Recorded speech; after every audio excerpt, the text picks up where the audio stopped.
Hello guys, and welcome to chapter 4, where I'll be talking about backgrounds. Now, for the first lesson, I'll tell you about how I personally use photographs as a guide for my backgrounds and how I keep that in mind daily. I do need to mention that for my comic, I currently have a background assistant, so I'm not doing most of the background work myself. I'm generally responsible for sketching it and elaborating on the lighting and references, but due to my time constraints, it's extremely helpful to have that part of the pipeline off my hands.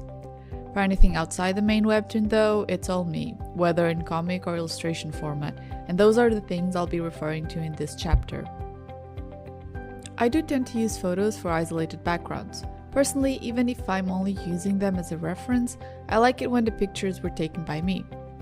If I use pictures from elsewhere, I generally loosely have them as a base for color picking, placement, or composition. For this, I'm going to show you examples of pictures I took and how I would use them. Unfortunately, I don't use them as often as I could or should, since my work is so character-centered that some color blobs work perfectly as backgrounds for a lot of it. For all intended purposes though, this is the best way to go about it in my opinion. The first thing I take from photographs is form, by which I mean aspects like architecture, composition, etc. Form is when what interests me is the place rather than its colors, lighting, or ambience. These range from very specific places I've visited to something as normal as a kitchen table, and often I'll take these pictures with no illustration in mind, just the vague idea that some scene or character would be fitting for it eventually. Even if your story is more on the fantasy side, there's loads you can take from everyday scenery and settings. I've listed a few ways to process the pictures when it's form you're after. The first and most straightforward way, albeit not necessarily yielding the best results, is by applying a built-in artistic filter. To do this, you go to Filter, Effect, Artistic, and adjust these sliders to your will. You can choose to preserve the color or not, and I generally go with the latter since I'm looking for more often is the lines. For the second example, I'll do a little demo. It's literally just tracing, or rather quick tracing.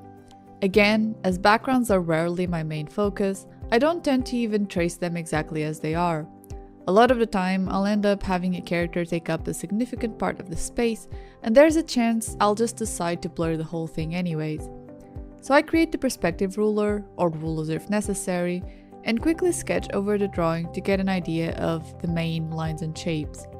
I might also pick the colors from the original image, or create my own flats to color and shade the background much like I would a character. Time consuming, but sometimes it makes things more intuitive and engaging to me.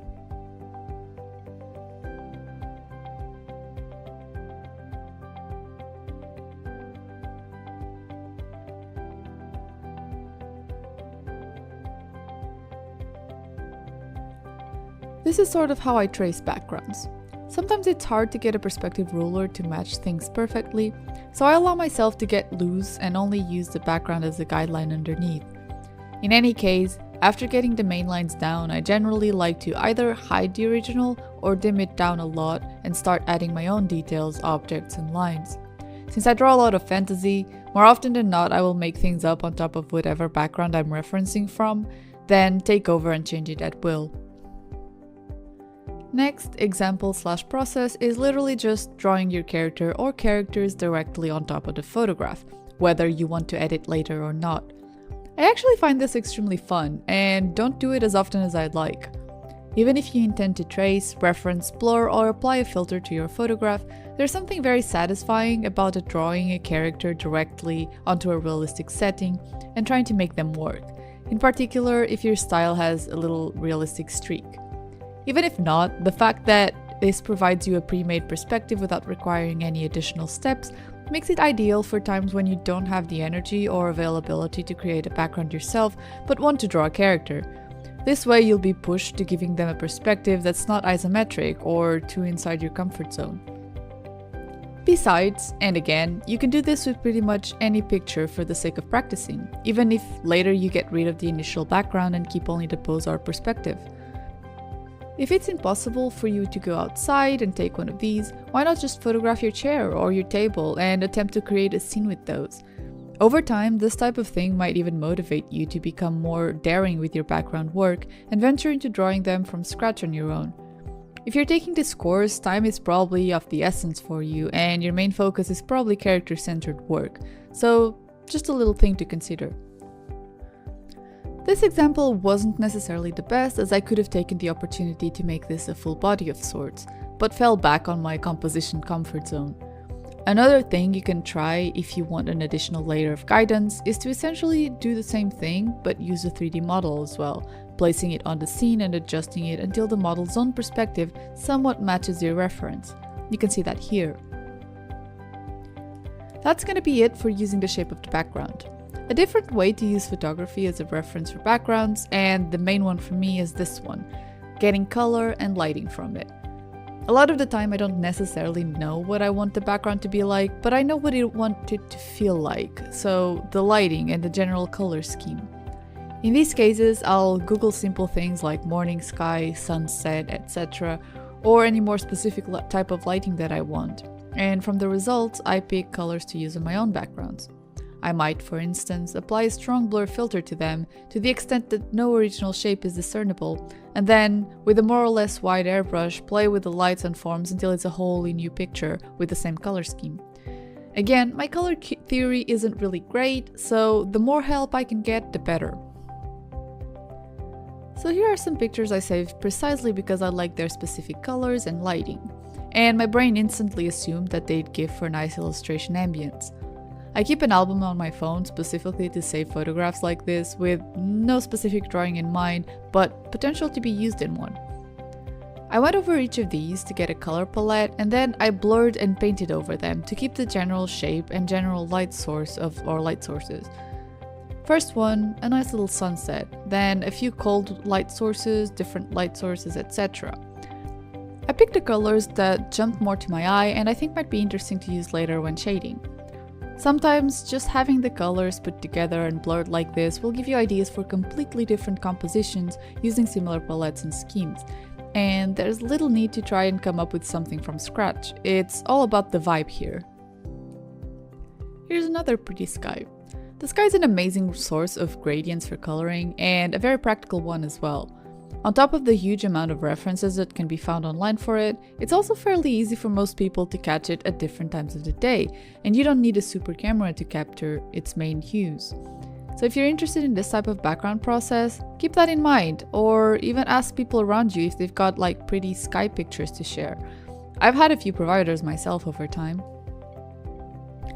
And even something like this one, which is just a room with orange curtains, can be a nice source of inspiration. Even if I take this and the end result doesn't resemble a room at all, the lighting is extremely saturated and I think it gives for an interesting energy. To finish off this little class here, just a note that there are situations when I want to use both, meaning that I really like the ambience of the picture, but also the actual setting. This usually happens with forests or more remote places. Forests in particular are very useful for, classical fantasy settings and very easy to replicate, just by color picking from a reference. For these pictures, sometimes I use them as blurred, as a reference, or just plain.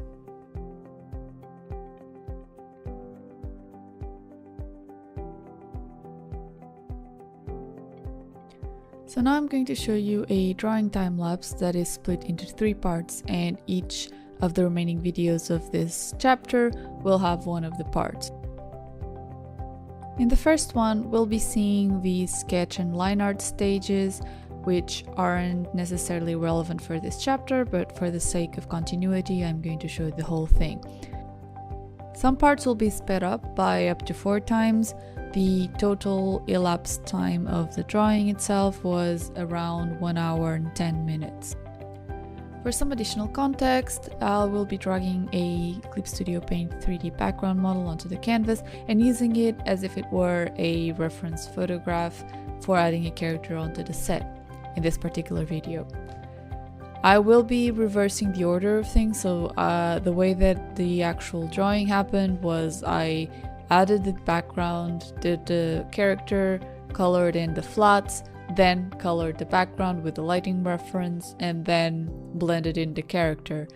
However, for the sake of this course, in this video we'll be looking at adding the character in, the next video we'll be looking at blending the character in, and only then we'll be looking at actual drawing the background. So, on to the video. First of all, I have this reference here, which is a reference for the lighting, and I have this reference here, which is essentially the background that I dragged from the background folder. I rasterized the layer, I decreased the opacity, and without further ado, I am going to start sketching the character in. Just as a side note, I am no longer using Artemis hard brush. Right now I'm using a variant of the crunchy ink brush, which I mentioned earlier, which I altered to look a bit more like a pencil brush.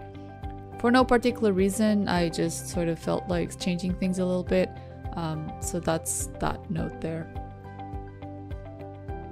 For the sketch phase, I did speed it up a bit.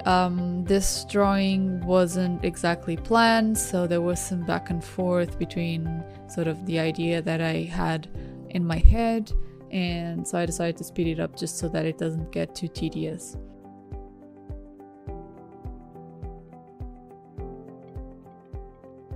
As you can see, it's a bit of a mix between drawing body lines or action lines and adding details for the clothes and the silhouette. I have my reference up on the screen at this stage and I'm just sort of going from there. Some guidelines for the face and for the rest of the body in general.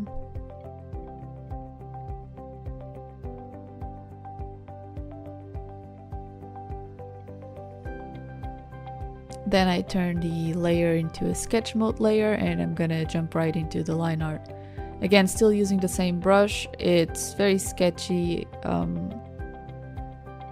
I'm not interested in doing overly clean line arts. Not now, not usually ever.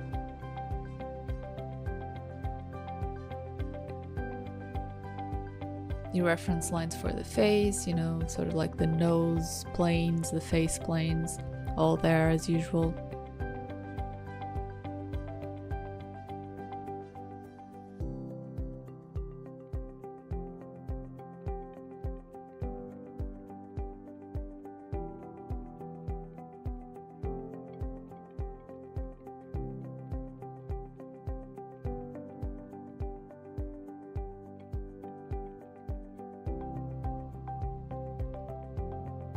The line art is obviously the part that takes me the longest.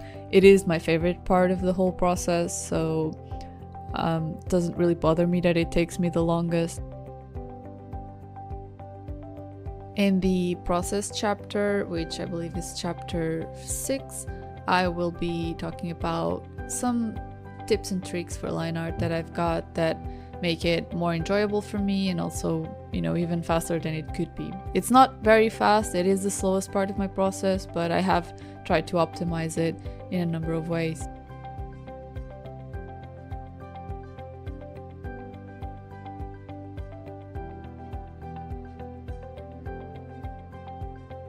Adding some clothing folds, you know, the base shapes and then sort of like the secondary shapes.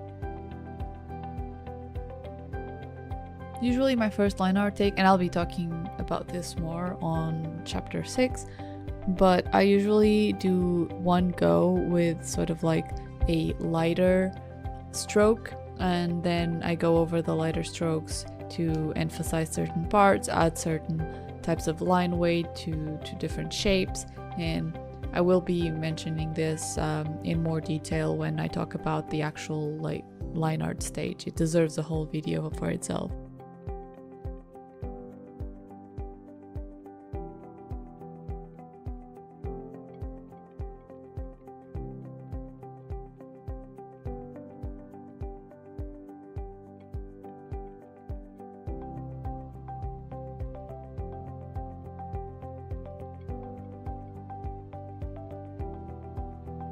For the hair, I generally use an isolated layer, so I add a new layer, make everything either low opacity or sketch layer, and just work on the hair separately so that if I have to delete anything underneath or delete any part of the hair, nothing underneath is going to be affected.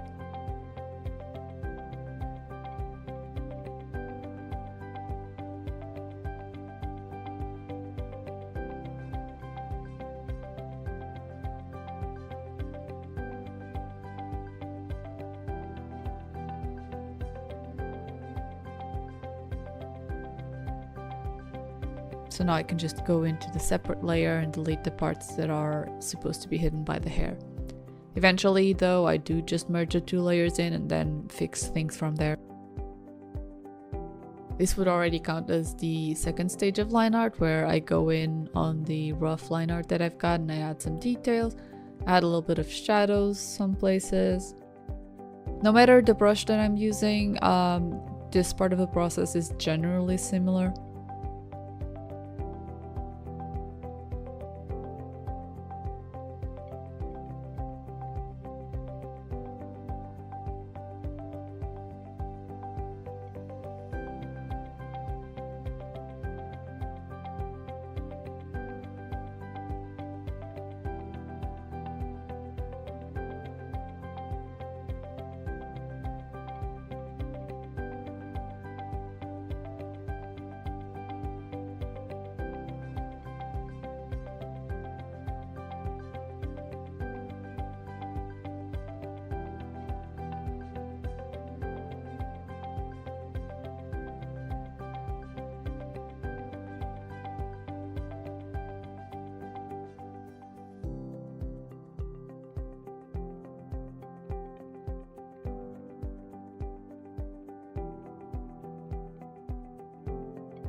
Cool, so now we're back at regular speed because the line art stage is almost over and I will be moving on to the flatting stage. A couple of notes on the flatting stage, which I will repeat when I go to the next the chapter where I talk about the whole process. I use a magic wand tool to select around the character, and then I go in with the lasso tool to select sort of the parts that are missing. Then I invert the selection by pressing Command Shift I or whatever shortcut you've got to invert selection, and then I create a base for the character, which is usually a flat color. It's usually a random color that I pick from the color wheel, and that base is going to allow me to create the flats on top of it without basically going out of the lines. You'll see how that plays out. So that's my base, little green there. The way that I add colors to separate parts of the body or separate parts of the character or object, whatever, is by creating a new layer, clipping it to the layer below, and working on it like that, as you'll see.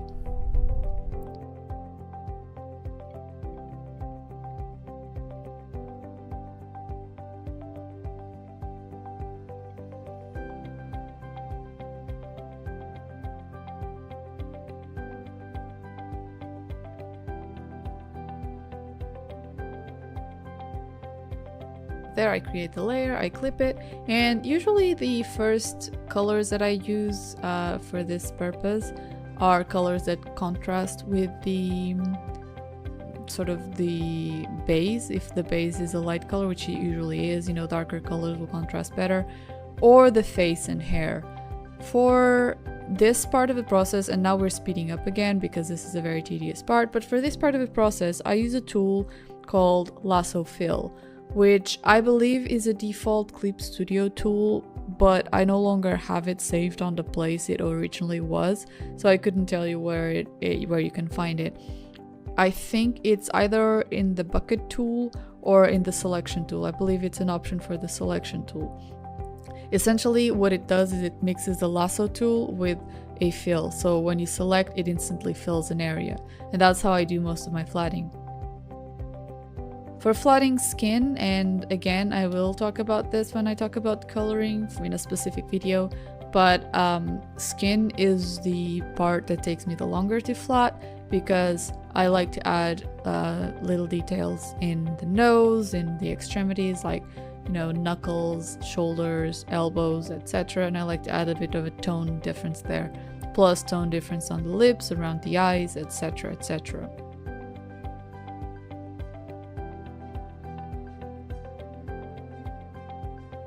In order to add another layer of flats, I usually add it underneath the clipped layer, and it creates another clipped layer, and that allows me to fill underneath the layer that I just filled. So when I do that gradually, the last layer doesn't really need that much effort because all of the other layers are sort of capping it and not letting it get off the lines.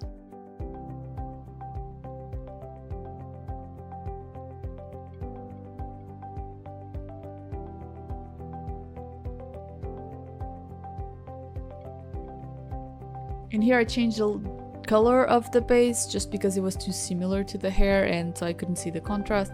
Now sometimes I do that, sometimes I darken it or increase the contrast, decrease the contrast, change the hue, just because it's nice to have a clear distinction between your base and the color that you're putting on top. You can make sure that you fill in every little, you know, white space.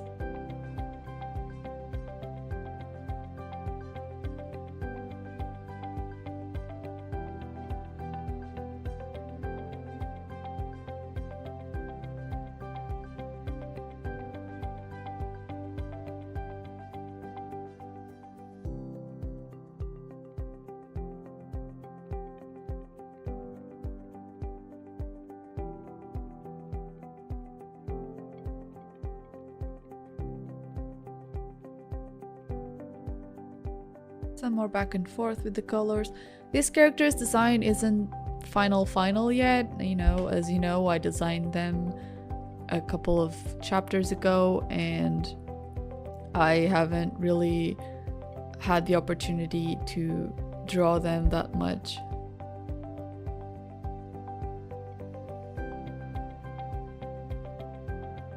My character designs do tend to change over time, and you know, the more I get to know the character, the more I get to draw them, the more they evolve, and honestly, I don't think that's a bad thing.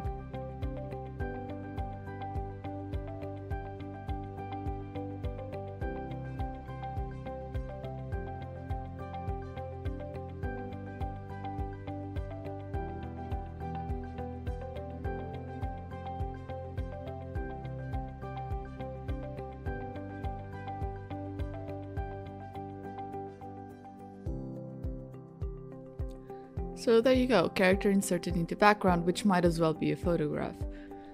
Next video we're going to be talking about blending a character into the background and a bit about shading as well, and I'll show some more of this process. See you then!